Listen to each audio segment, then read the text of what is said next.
Hello दोस्तों, कहानियों का दौर चैनल में आपका स्वागत है। आज की कहानी है माँ बेटे की नोक झोंक। तो चलिए कहानी शुरू करते हैं।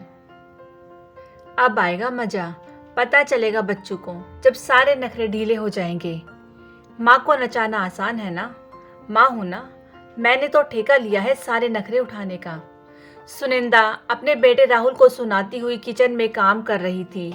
माँ के सारे ताने सुनता हुआ राहुल मंद मंद मुस्कुराता हुआ फोन पर सिया से चैट करने में व्यस्त था। कपिल ने माँ बेटे की अक्सर होने वाली तानेबाजी का आनंद उठाते हुए धीरे धीरे हंसते हुए बेटे से कहा, वैसे तुम परेशान तो बहुत करते हो अपनी माँ को। चुपचाप नाश्ते में पोहा खा लेते तो इतने ताने क्यों सुनते। तन्वी को देखो, जो माँ देती है आराम से खा लेती है बिना कोई नखरा किए। हाँ पापा, पर मैं क्या करूँ, मुझे शौक है अच्छे अच्छे नए नए खाना खाने का। मुझे नहीं खाना है संडे को सुबह सुबह पोहा। अरे संडे है, कुछ तो स्पेशल होना चाहिए ना पापा। किचन से ही सुनंदा की आवाज आई, हाँ हाँ बना रही हूँ, कितना स्पेशल खाओगे संडे को। राहुल हंस दिया। यह रोज का तमाशा था।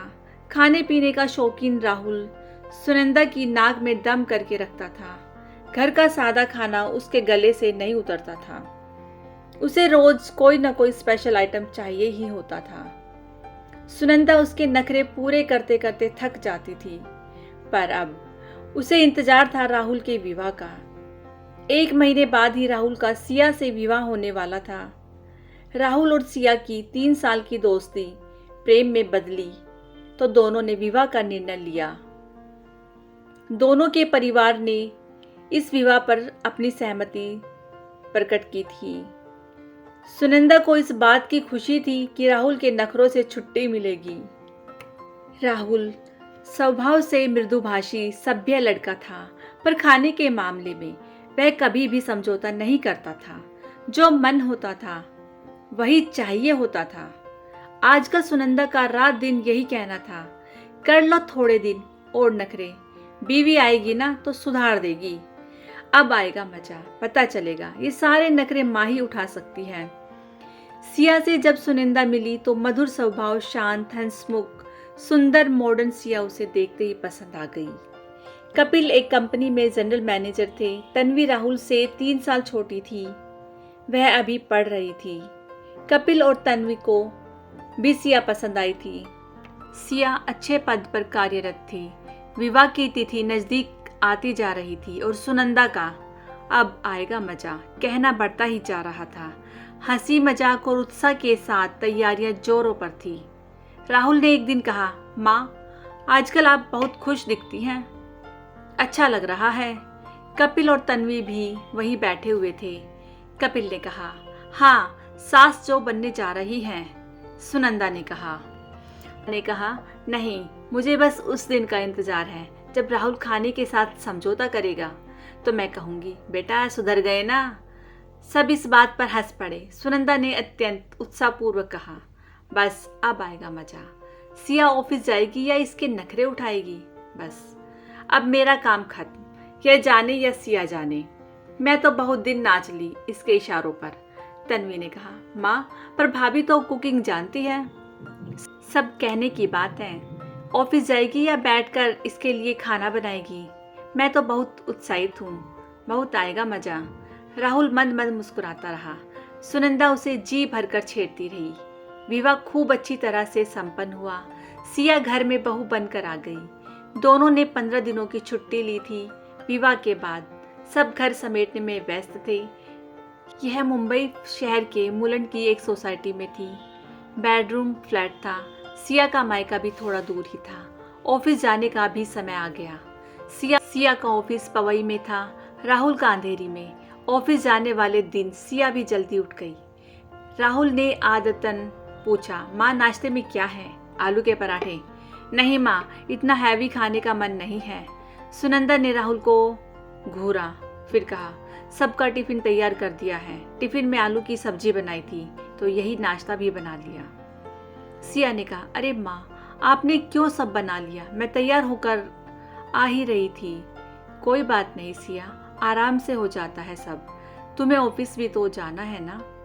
राहुल ने कहा, माँ मेरे लिए एक सैंडविच बना दो ना, सिया ने कहा। हाँ, मैं बना देती हूँ। आलू के पराठे तो है ही, कितना टाइम लगेगा, झट से बन जाएंगे। अचानक एक ही पल में राहुल और सुनंदा ने एक दूसरे को देखा। आंखों में कई सवाल जवाब हुए। तन्वी भी वहीं खड़ी थी। उसने राहुल को देखा और फिर दोनों हंस दिए। मैं 2 मिनट में बनाकर लेके आई, कहकर सिया किचन में चली गई। माँ की मुस्कुराहट झेप भरी थी, जबकि बेटी की मुस्कुराहट में शरारत थी। उम्मीद से जल्दी ही सिया सैंडविच बना लाई। सब नाश्ता करके अपने अपने काम पर चले गए। तन्वी अपने कॉलेज चली गई। शाम को ही सब आगे पीछे लौटे। सुनंदा डिनर की काफ़ी तैयारी करके रखती थी।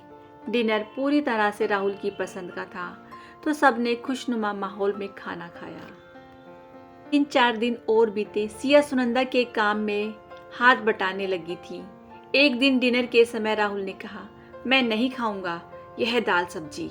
सुनंदा ने राहुल को घूरा, चुपचाप खा लो, 8:30 बज रहे हैं, अब क्या कुछ और बनेगा? नहीं माँ, यह दाल सब्जी मैं नहीं खाऊंगा। खाना पूरी तरह से लग चुका था। सिया के सामने यह दूसरा ही मौका था।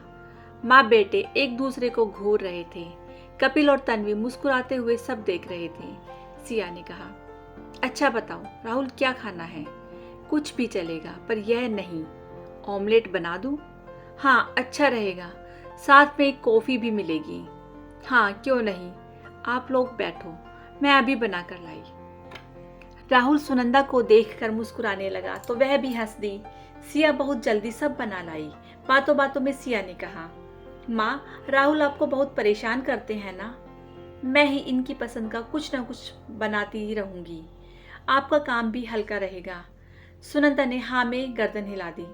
एकांत में कपिल ने कहा, सुनंदा, तुम्हें तो बहुत अच्छी बहू मिल गई है। हाँ हाँ, पर यह थोड़े दिन के शौक हैं, उसके नखरे उठाना आसान बात नहीं है। शनिवार रविवार सबकी छुट्टी ही रहती थी, दोनों दिन कुछ स्पेशल ही बनता था। सिया ने सुबह ही सुनंदा से कहा, ये 2 दिन कुछ स्पेशल बनता है ना माँ? आज और कल मैं ही बनाऊंगी, आप ये 2 दिन आराम करना। नहीं बेटा, मिलकर बना लेंगे, पूरा हफ्ता तुम्हारी भी तो भागदौड़ रहती है। राहुल वहीं आकर बैठता हुआ बोला, हाँ माँ, आप वीकेंड पर थोड़ा आराम कर लो, आपको भी तो आराम मिलना चाहिए। सुनंदा को बेटे बहू की यह बात सुनकर अच्छा लगा। सिया ने पूछा, माँ, नाश्ते में क्या बनेगा? राहुल ने फौरन कहा, बढ़िया सैंडविच। और लंच में? सुनंदा ने कहा, मैंने छोले भिगोए थे रात में। नहीं माँ, आज नहीं, पिछले संडे भी खाए थे, कुछ और खाऊंगा। राहुल, क्यों हमेशा काम बढ़ा देते हो? माँ, कुछ चाइनीज बनाओ ना, उसकी तो कुछ भी तैयारी नहीं है। सिया ने फौरन कहा, माँ, आप परेशान ना हो, छोले भी बन जाएंगे, एक चाइनीज आइटम भी। सिया किचन में चली गई। सुनंदा हैरान सी थी, ये कैसी लड़की है, कुछ मना नहीं करती, राहुल की पसंद के हर खाने को बनाने के लिए हमेशा तैयार। छुट्टी के दोनों दिन सिया खुशी से राहुल और सबकी पसंद का खाना बनाने में बिजी रही। सोमवार से फिर ऑफिस का रूटीन शुरू हो गया। जैसे ही सिया को अंदाजा होता कि नाश्ता राहुल की पसंद का नहीं है, वह झट से किचन में जाती और कुछ बना लाती। सुनंदा हैरान सी सिया की एक एक बात को नोट कर रही थी। 2 महीने बीत रहे थे। इतने कम समय में ही सिया घर में पूरी तरह हिल मिल गई थी। सुनंदा को उसका राहुल का इतना ध्यान रखना बहुत भाता। पिछले कुछ सालों से स्वास्थ्य ठीक न रहने के कारण सुनंदा खाना इस तरह से बना रही थी कि उसे किचन में ज़्यादा देर खड़ा ना होना पड़े, इसलिए कई चीज़ें तो घर में बननी लगभग छूट ही चुकी थी। अब सिया घर में आई तो किचन की रूपरेखा ही बदल गई। उसे हर तरह का खाना बनाना आता था। वह कुकिंग में इतनी एक्सपर्ट थी कि सुनंदा ने भी जो चीज़ कभी नहीं बनाई थी वह उत्साहपूर्वक सबको बनाकर खिलाने लगी। सुनंदा तो सिया की लाइफस्टाइल पर हैरान थी। सुबह 6 बजे उठकर सिया किचन के खूब काम निपटा देती। छुट्टी वाले दिन तो सब इंतजार करने लगे थे कि आज क्या बनेगा। सुनंदा ने तो कभी सोचा ही नहीं था कि इतनी मॉडर्न लड़की किचन इस तरह से संभाल लेगी। एक संडे को सब लंच करने बैठे। सिया ने छोले भटूरे बनाए थे। सब ने वाह वाह करते हुए खाना शुरू ही किया था कि राहुल ने कहा, मार्केट में छोलों पर गोल गोल कटे हुए प्याज अच्छे लगते हैं ना? सुनंदा ने राहुल को घूरा। सिया ने कहा, गोल काट कर लाऊं? सुनंदा ने कहा, रहने दो सिया, इसके नखरे उठाना बहुत मुश्किल है, थक जाओगी। सिया उठ खड़ी हुई, 1 मिनट लगेगा, लाती हूँ। सुनंदा सोच रही थी कि राहुल के नखरे कम तो क्या हुए, बढ़ते ही जा रहे हैं। उसे सोचता देख कपिल ने पूछा, अरे तुम क्या सोचने लगी? कुछ नहीं, राहुल ने शरारत से हंसते हुए कहा, मुझे पता है माँ क्या सोच रही है। सुनंदा ने घूरा, अच्छा बताना। राहुल हंसा, माँ कहती थी ना, विवाह होने दो, बच्चों को मजा आएगा। तो माँ, मजा तो आ रहा है ना? सब हंस पड़े। सुनंदा झेप गई। इतने में एक प्लेट में गोल गोल पतले पतले प्याज सजा कर लाती हुई सिया ने पूछा, क्या हुआ, किसे मजा आ रहा है? सब मुस्कुरा रहे थे। राहुल ने माँ को छेड़ा, इस समय तो सबको आ रहा है। जानती हो सिया, माँ को हमारे विवाह से पहले ही पता था कि बहुत मजा आएगा, है ना माँ? सब हंस रहे थे तो झेपती हुई सुनंदा भी सबके साथ हंसी में शामिल हो गई। सिया को पूरी बात समझ तो नहीं आई थी, पर वह माँ बेटे की आंखों में चलती छेड़छाड़ को समझने की कोशिश कर रही थी।